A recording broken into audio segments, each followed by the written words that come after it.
باب بول الصبیان. امام بخاری رحمت الله علیه باب دی په تشو امتیازو د ماشومانو کې چې آیا د ماشومانو تش امتیاز څنګه دي. نو دا کم تفصیل چې به معلومیږي نو هغه دا دی چې دا کله چې د ماشوم خوراک نه شروع کړي، یعنی ډوډۍ او د مور د پویو نه علاوه د ډوډۍ موډۍ نه خوري، نو دا امتیازې دومره زیاتی پلیتی نه دي.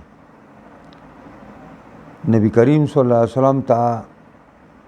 یو ماشوم راوړی شو، هغې په غېږ کې کېناو او هغې امتیاز یې وکړی. نبی علیه السلام په جامو باندې نبی علیه السلام اوبه راواخیستې او هغې باندې اوبه ترمکیا کړې او دا یې ونه ماږه او نه یې نچوڼي کړ. دا دې نه معلومیږي چې دا یو هسې هلکه غوندې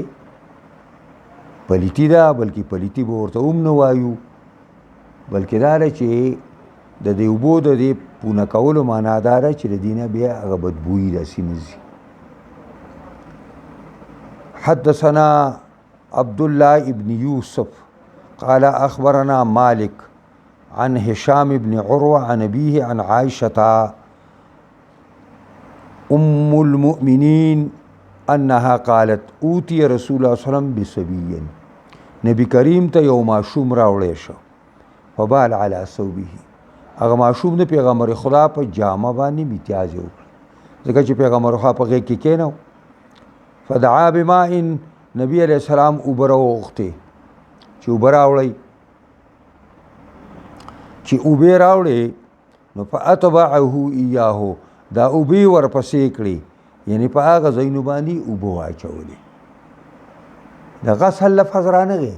چې دا یې وینځنه دلک لفظ راغی چې دا یې اومږه، نه اوبه ورپسې کړې. نو په بل روایت کې به راشي اوبې پې پونه کړې.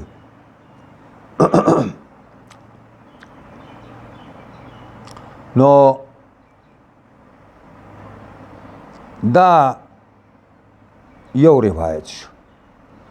حدثنا عبد الله بن يوسف قال أخبرنا مالك عن ابن شهاب عن عبيد الله بن عبد الله بن عتبة عن أم قيس بنت محسن. روایت د ام قیس نا چې لور د محسن وا، انها اتت بابن لها صغیر، دې راتلو کړو په یو خپل بچي وړوکي باندې، لم یاکل الطعام، دین دا لفظ راغی چې دی وړوکې لا د طعام د خوراک نو،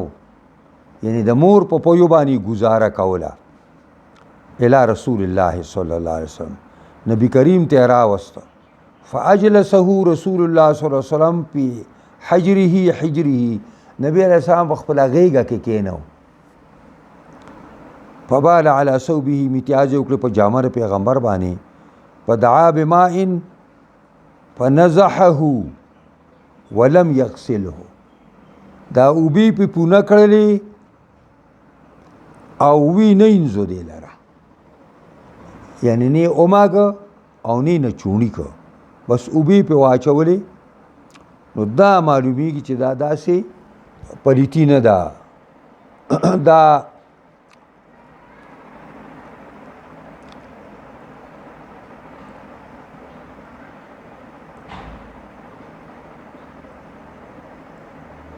نو فاتبعه اتبع رسول الله صلی الله علیه وسلم البول بالماء، او قوله نزحه وفي بعض الروایت فرشه، ای که د رش لفظ راغلی دی. وفي بعضها ورد لفظ الصب، او په بعض روایتو کې اوبې پې واړولې. نو فالمراد الغسل من غیر فرق، دې مطلب دا دی چې وینځه وې نه مږه، اوبې پې واچولې خو وې نه مږه، هسې پې اوبه واچولې، بس دومره. بل یو باب امام بخاری دی باب البول قائما وقاعدا. امام بخاری باب دی تش او دس ماتول په ولاړه باندې یا په ناسته باندې، یعنی معنا دادا چې دا دواړه جایز دي. په ولاړه باندې امتیاز جایز دي او په ناسته باندې امتیاز جایز دي. غوره دادا چې سړی په ناسته باندې وکړي، ځکه چې په ولاړه کې دا احتمال شته دی چې نری نری ساس کی د دې انسان په جامه باندې ولګيږي، نو دواړه جایز دي، خو ناسته به ډېره بهتري. حدثنا آدم قال حدثنا شعبة عن الأعمش عن أبي وائل عن حذيفة رضي الله تعالى عنه قال أتى النبي صلى الله عليه وسلم سباتة قوم. حضرت حذیفه وايي نبی علیہ السلام راغی ډیران د یو قوم ته، د یو قوم ډیران ته راغی. فبال قائما، نو امتیازې وکړلې په ولاړه باندې. مونږ چې واړه واړو سبق وویل نو زموږ استادانو ویلې ځان یې خوشبویه کړ. په باله ترجمه یې وکړله، ما ویل ځان یې خوشبویه کړ. یعنی دا بعضې خلک داسې دونه مخکې لاړ شي چې بیا د قرآن او سنت ترجمې هم ورته بدي ښکاري، چې سنت قرآن او سنت ترجمه وکړي. بیا خیال دې ورسېد. او دا دې وجې نه حافظ ابن تیمیه لیکلي ده په دعای ذنون کې دا لیکلي دي چې بعضې خلک په عصمت الانبیا کې دومره مخکې لاړ شي چې په پیغمبرانو د ایمان په ځای باندې کافر شي، خدای نسبت ورته وکړي. نو په باله کا ځان یې خوشبویه کړ، په باله کا ایمان وانه او داسې په ولاړه مات کړ. ثم دعا بماء فتوضأ، بیا یې اوبه راوغوښتلې او داسې وکړ. د دې د نبی علیه السلام دا عادت نه و چې هغه په ولاړه باندې امتیازې کولې. دا چې په ولاړه باندې امتیازې کړي د دې ګڼې وجې ستاسو پر حاشیې کې ستاسو مخې ته پرتې دي.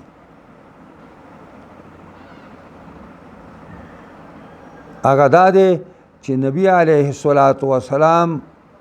د ناستې ځای نه مونده، د ناستې ځای مناسب نه و، ګندګي مندګي وه، د دې وجې نه په ولاړه باندې وکړو. نبی علیہ الصلوۃ والسلام دا د دوايي په شکل باندې چې په عربو کې دا خبره مشهوره وه چې د چا په ملا کې دړي او په ولاړه باندې امتیاز کوي نو ښه کېږي. او داسې نورې نکتې او وجې محدثینو په دې ځای کې ویلي دي چې نبی علیہ السلام په دې وجه باندې په ولاړه امتیازي کړي دي. د نبی علیہ الصلوۃ والسلام خپه کې فرق نو ځکه په ولاړه باندې امتیازي کړي، خو هسې په ولاړه باندې امتیازي کول جایز هم دي، سړی کولی شي. نو داسې او په چا باندې بې ځایه اعتراضونه هم نه کوئ چې دا اوس په ولاړه، ځکه د پتلون والا غریب ته په ناسته باندې امتیاز دی، هغه ممکن یې نه دي چې سوی دا پتلون ایستلی نه وي، او ځای داسې دی چې پتلون وباسي نو فرض یې ښکاره کېږي. نه په دې دوایي په دې ایرپورټ کې ما لیدلي دي چې د دې هلته خو اکثر د پتلونونو والی که نه، اکثر د پتلونونو والاو دپاره یې سم ځای احساس کړی دی، دغسې ورته نیغ ودرېږي او داسې لږ پکې ورپناه هم شي که نه، او بس ته په ولاړه باندې وکړي. نو چا چې احادیث نه ویلي نو هغه ته ډېر بد لګي چې اوس دته وګوره ځوان ولاړ دی. نو دا معنا شوه چې په ناسته باندې د پیغمبر خدا عام عادتو او د ضرورت په بنا باندې نبی علیہ السلام په ولاړه باندې امتیازي کړي، او دا کېدای شي چې د بیان الجواز دپاره پیغمبر خدا کړي چې دا یو جایز امر دی چاته ضرورت نو کولی شي. باب البول عند صاحبه والتستر بالحائط. امام بخاری باب دی او دس ماتول پنځ د مرګري خپل باندې او دارنګي والتستر بالحائط ځان پټول په دیوال باندې لکه او دس ماته دیوال طرف ته مخ کی پردې طرف ته مخ کی او دارنګي او دس ماته او خپل مرګري ته وای چې راشه ما شاته ودرېږي چې د خلکو نه ز پناه شم. خپل مرګري طالب دی مرګري دی صحابي دی پیغمبر خاص خپل شاته ودرولې دی. حدثنا عثمان بن ابي شيبه قال حدثنا جرير عن منصور عن ابي وائل عن حذيفه قال رأيتني انا والنبي صلى الله عليه وسلم نتماشى وإمالي دله خپل ځان لرا او نبی علیہ السلام لرا چې مونږ تللو داسې روان نو فاتا صباتة قوم خلف حایتن راغی نبی علیہ الصلوۃ والسلام ډیران د یو قوم ته خلف حایتن شاته دیوال نه راغی دا په دیوال هغه مسله ده. فقام كما يقوم احدكم نو ادرید لکه څنګه چې تاسو یو تن ادریږئ فبال او داسې وکړو نو فانتبست منه زه د نبی علیہ السلام نه شاته شوم اخواتې لاړم لکه چې اودس ماتی نو په اشاره الی ماته را چلو کو راشه ما شاته ودرېږه نو فجئته زو وترالم فقمت عند عاقبه زه د نبی علیہ السلام د دې پوندو سره ودرېدم حتی فرغ حتی چې نبی علیہ السلام د اودس ماتی نه فارغ شو. باب البول عند صباتة قوم. امام بخاری کی دا شعر چې ده یو عنوان کی دی او پای کې یو حدیث راشي او پای کې کوم الفاظ راځي نو په هغه یو لفظ باندې بده یو باب دی د عادت دی. دیو جن بخاری په طریقه چې پوه شنو بیا ډیر آسان کتاب هم نه مزیدار. باب البول عند صباتة قوم. باب دې ثابت په امتیاز کولو د ډیران دی یو قوم کې دا څنګه مسله ده یعنی په پردي ایران کې سړی امتیاز کولای شي کني شي کولای پیګي پرې باندې نو دا معنا دا چې کډیرانی خاصی نو بیا پکې نشي کولای او کډیرانی عامي نو بیا پکې سړی کولای شي او په اجازت باندې خو پکې بالکل کولای شي. حدثنا محمد بن عرعرة قال حدثنا شعبة عن منصور عن أبي وائل قال كان أبو موسى الأشعري يشدد في البول. حضرت ابو موسى اشعری رضی الله تعالی عنہ با ډیره سختی کوله د میتیازو په باره کې چې د میتیازو نه ګورځان بالکل ساتي او د میتیازو د ساتلو په باره کې دا چې په ناس باندې به کوي په ولاړه به نه کوي په دې به ډیر زور لګاو او یقول ویل به چې ان بني اسرائیل کان اذا اصاب صوب احدهم قرضه او فرمایل با ابو موسی اشعری چې بني اسرائیل کرا چې او با یو تند دوی او با رسید جامو دا غتا میتیازه نو قرضه هغه به په کینچي باندې پرې کاو ځانه کم چې به پلیت شو هغه په عقیده نه هغه په کینچي کټ کاو. نو حضرت حذیفه خبر شو چې ابو موسی اشعری خودم ر سختی کوي نو قال حذیفه تو لئته امسکا کاش کې چې دا ابو موسی د خپل قبرینه قلار شوه او د خپل سختی نه قلار شوه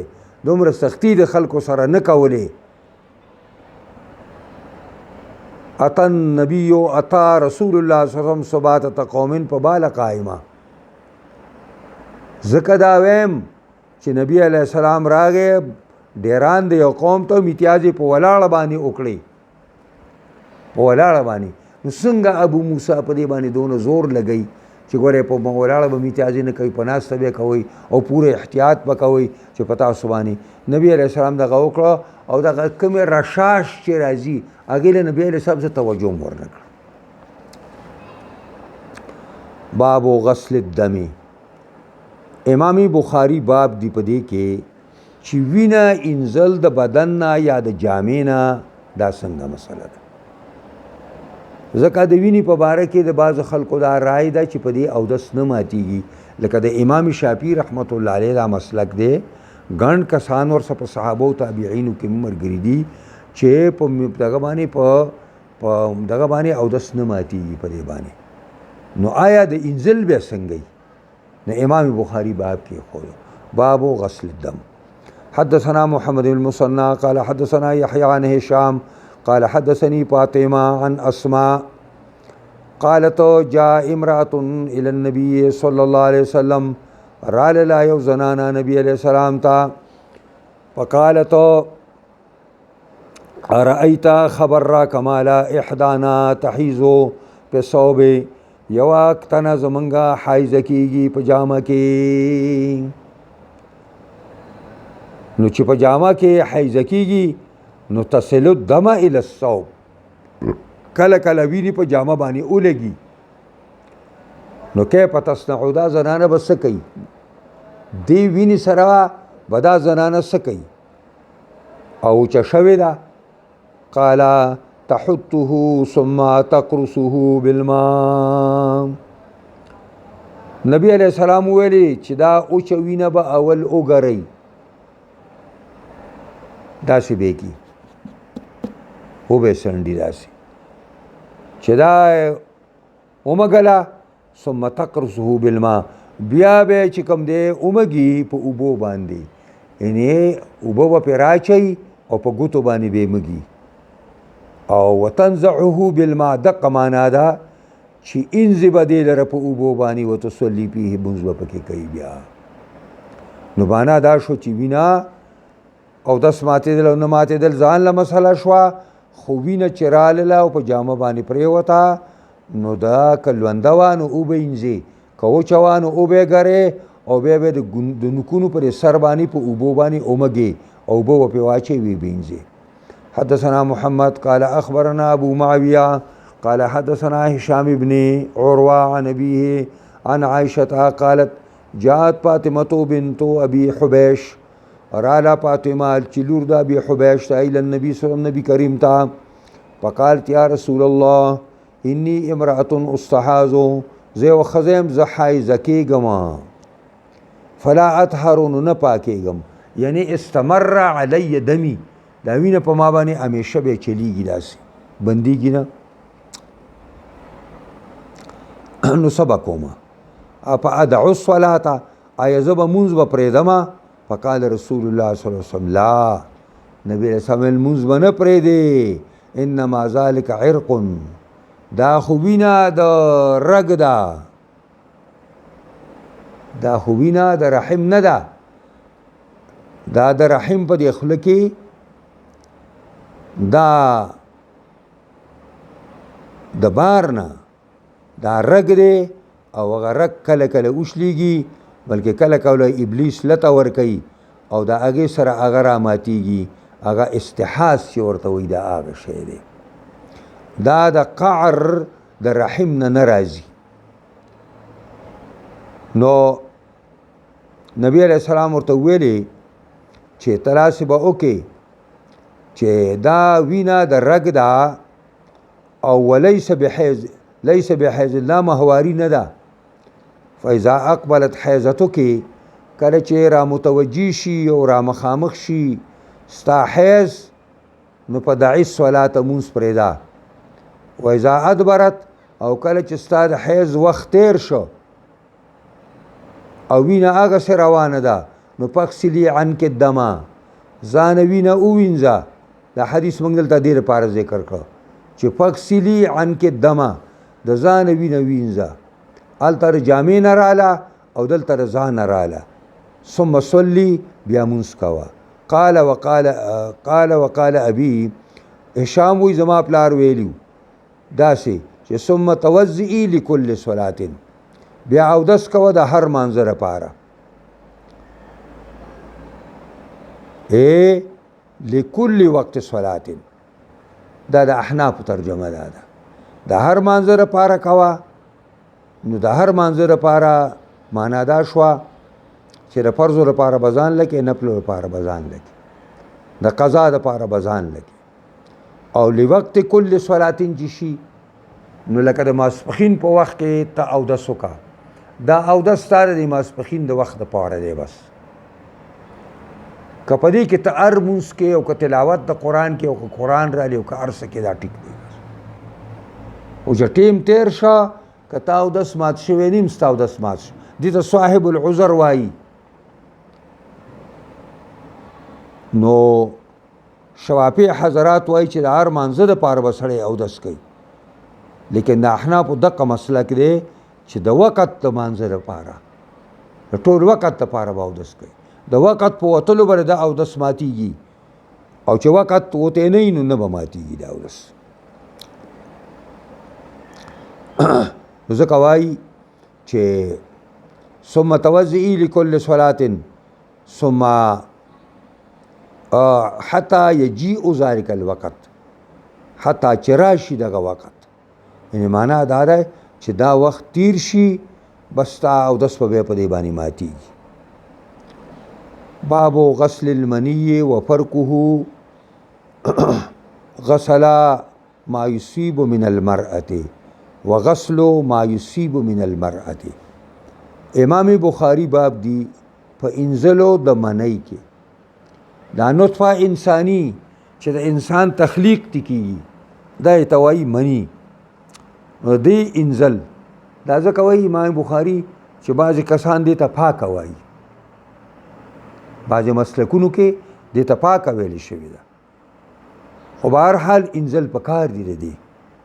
او وپرکې دا کله چې لونده ده نو اوبه انځي وپرکې او دارنګې مګل د دي او سنډل د دي چې په نوکانو باندې اومږي او وې سنډې کله چې دا اوچه ده نو معلومیږي دا چې دا دونه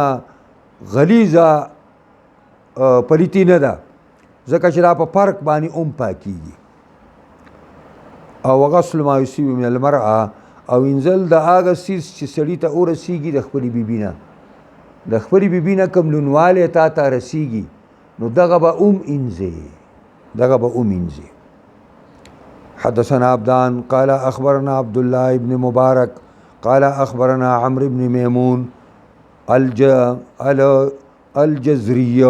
الجزري عن سليمان بن يسار عن عائشة قالت كنت اغسل الجنابة من ثوب النبي صلى الله عليه وسلم ان زبا منگا ما جنابت لرا ذکر د جنابت ته عبارت په حذف د مضاف سره دی مراد اثر د جنابت ته ان زبا ما آثار د جنابت من ثوب النبي صلی الله علیه وسلم د جامو د پیغمبر خدا نه یعنی د جنابت په وخت کې چې د پیغمبر په جامه باندې به کم څه ولګېدل نو هغه به ما انزل نو په یخرجو الی الصلاة او به وته نبی کریم صلی الله علیه وسلم مانځتا وان بقع الماء فی ثوبه هغه لکیری د اوبو دا به پرې جامه کې ښکارېدلي دا سړی دا جامه وینځي که نه او بیا داسې نچون کی نو پای کې داسې موړې غوندې سازي شي هغه اوبه پکې بیلې ښکاره کېږي نو دا به پیغمبر خدا په جامو کې ښکاره کېدل نبي علیه السلام به وته مونځ به پکې کوو بس بقا دغه آثارو ته ویلې کېږي دا ستاسو په دې حاشیه کې دا لیکي چې دا البقاع دا بضم الموحده وفتح القاب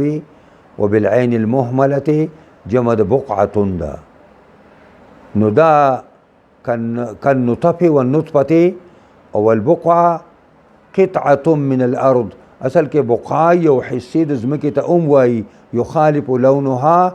لون ما یلیها چې رنګ د دې د خوا کې چې بله ځمکه ده د هغې نه بدلي نو دا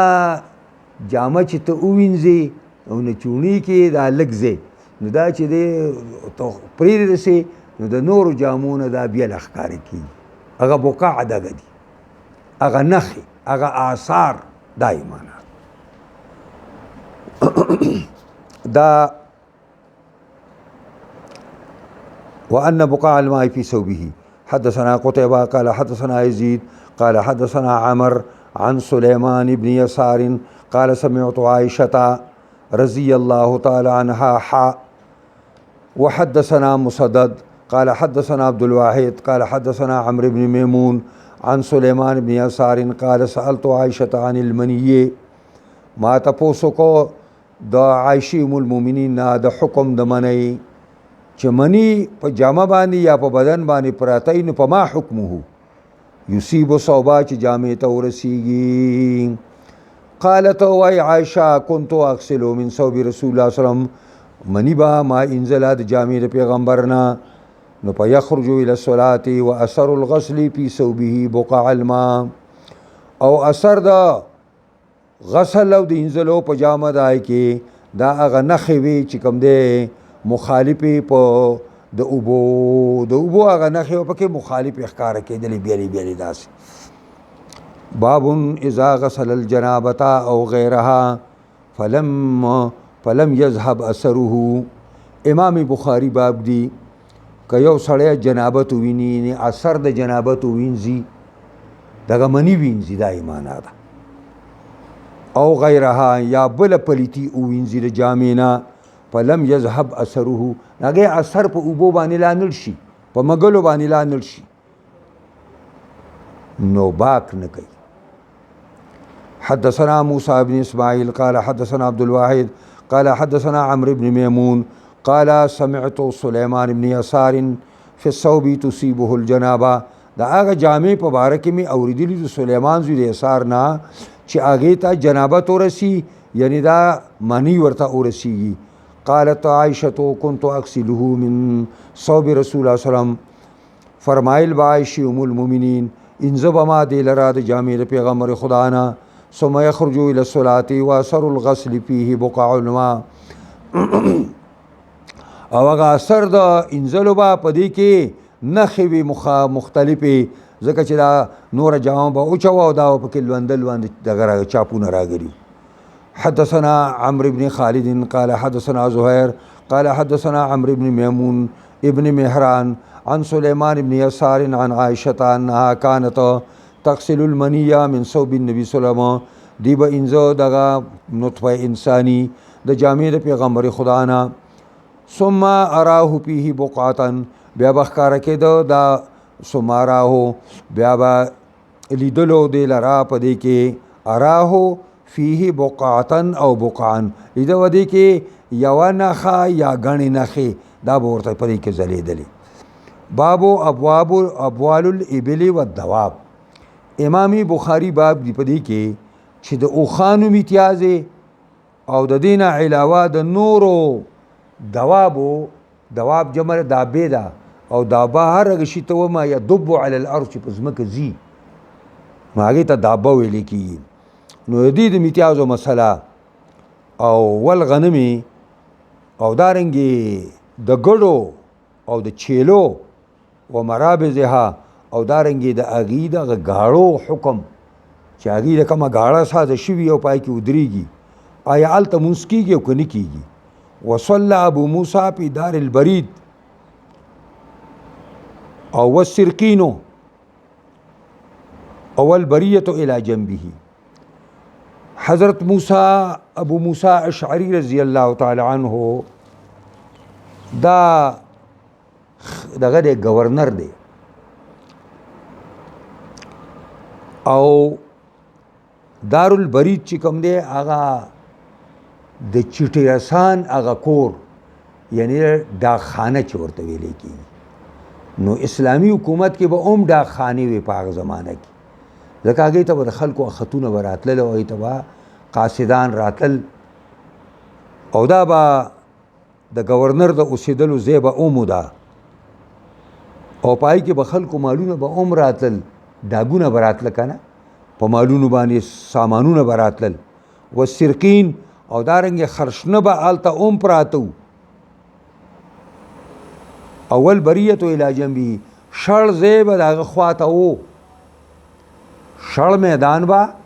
د دې برید خوا ته و چې هغې کې به را سرقین مرقین هم نه و، نو په دې کې به یې مونځ کوو.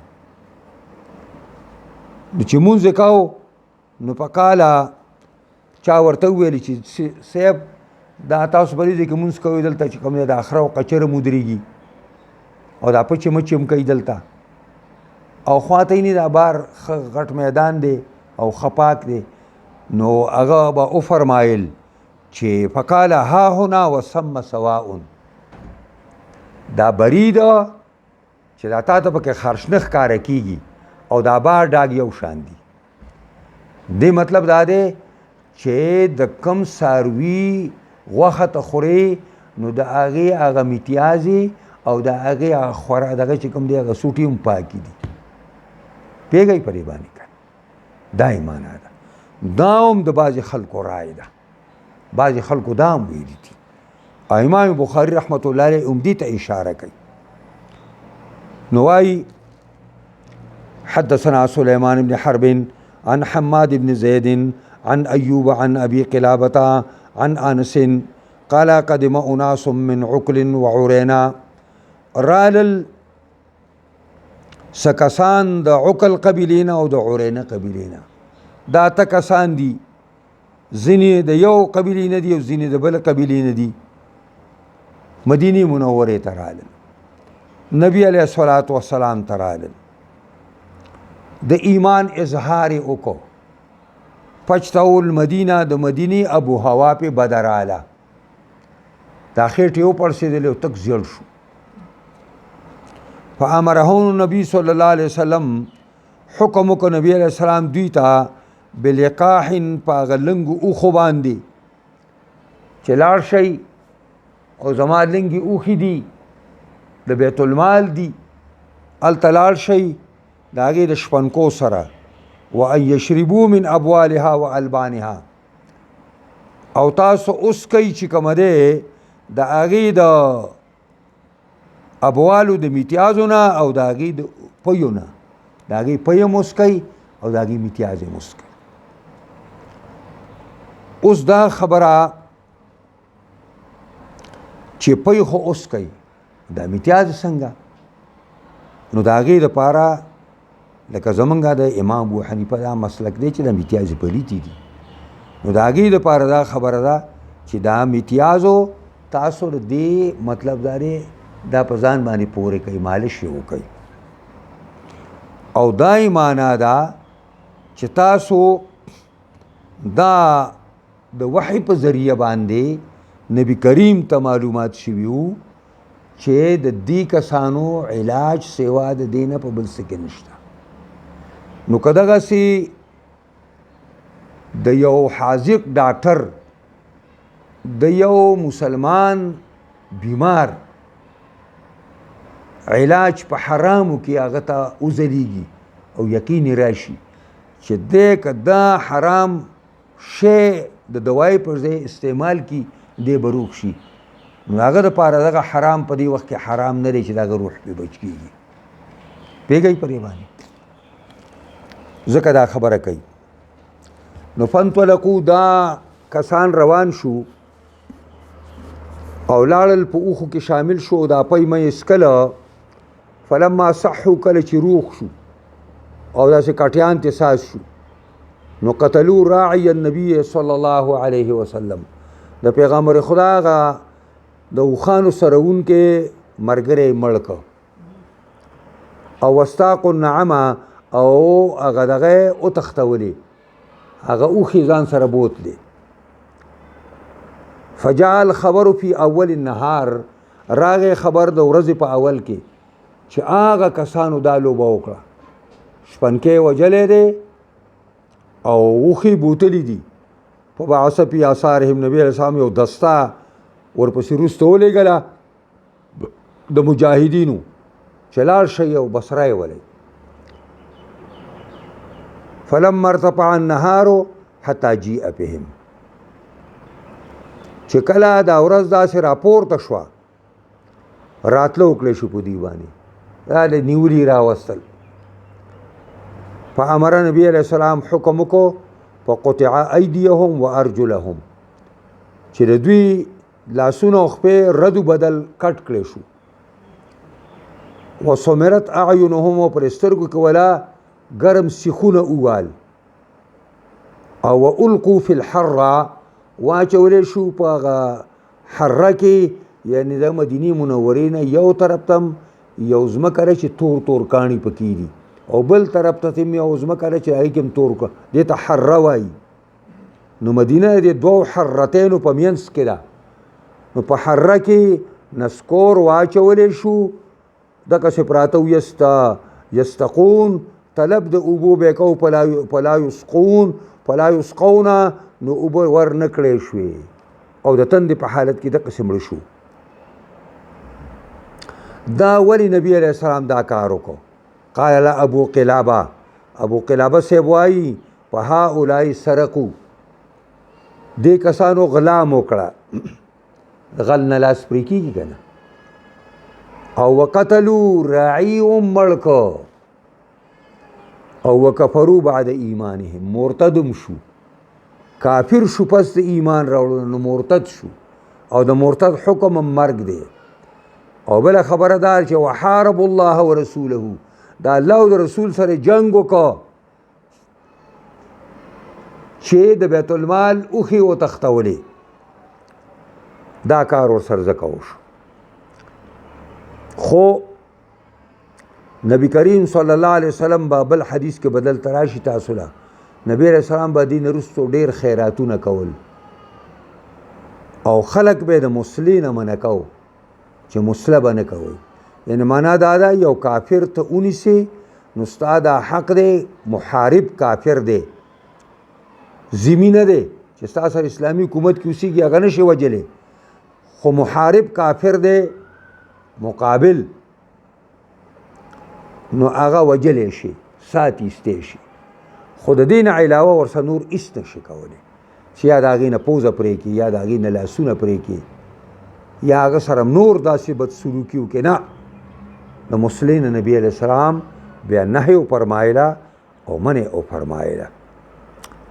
حدثنا آدم قال حدثنا شعبة قال أخبرنا أبو الطياح عن أنس قال كان النبي صلى الله عليه وسلم يصلي او نبی علیہ السلام منځ به کو قبل ان يبنى المسجد في مرابض الغنم او نبی علیہ السلام مخکې د دې نه چې جومات مسجد نبوي ساز شي منځ به کو په غاړو د ګړو کې ان معنا دا ده چې کله نبی علیہ السلام مدینې منورې ته راغی دا د مسجد نبوي دا ځای یو میدان او دې کې دا د کجورو د خلکو د کجورو درمندونه په دې کې د کجورو دپاره چې درمندي لکه زمونږ د غنمو او د جوارو دپاره چې مونږ کم درمند دا کوو داسې په دې ځای کې په دې پنجاب پر اخري حصو کې او پر سند کې دا ما لیدلي دي د اوسېدلو دپاره باقاعده ځایونه ساز کړي او دغلته خلکو ګاړې سازي کړي خپل ګوډو له میدان نو نبی علیہ السلام به دغلته لمونځ کوو نو په مرابض الغنم کې بل ځای کې په حدیث کې راشي چې د اوښانو طبیله چې ده او د اوښانو د ودرېدلو غوجل چې ده دیر والا ورته غوجل وایي نو دغه چې کوم دی د دغه غوجل کې ده اوښانو مونږ نشي کولی هلته مونږ نه منع راغلې ده ځکه چې هغه شیطان شی دی هسې نه چې ستا په مونځ کې خلل پیدا کړي یا په تا باندې حمله ونه کړي او ګړې او بیزي خو داسې شی دی چې دا خو څه نقصان نه ورکوي سړي ته خو د دې معنا دا نه ده چې ګینې هغې د پچو د پاسه ودرېدلی و ځکه چې په دای کې په ګاړه کې دننه خو به ځای مي که نه د ناستې پاسې ځای به هم پکې چې هلته به خلک ډوډۍ خوري شپنکیان به ډوډۍ خوري اوبه به ځان لږدي پای کې خپل ساز و سامان به پای کې ږدي نو پای کې به یې منځونه کول دا معنا انشاءالله العزیز د دې ځای نه باب ما یقع من النجاسات فی السمن والماء دا به سبا وایو انشاءالله دعا وکړئ یا الله مونږ په احادیثو د پیغمبر خدا صلی الله علیه وسلم باندې کما حقه پوهه کې او دې سره سره مونږ له په دې باندې حدیثو نظام په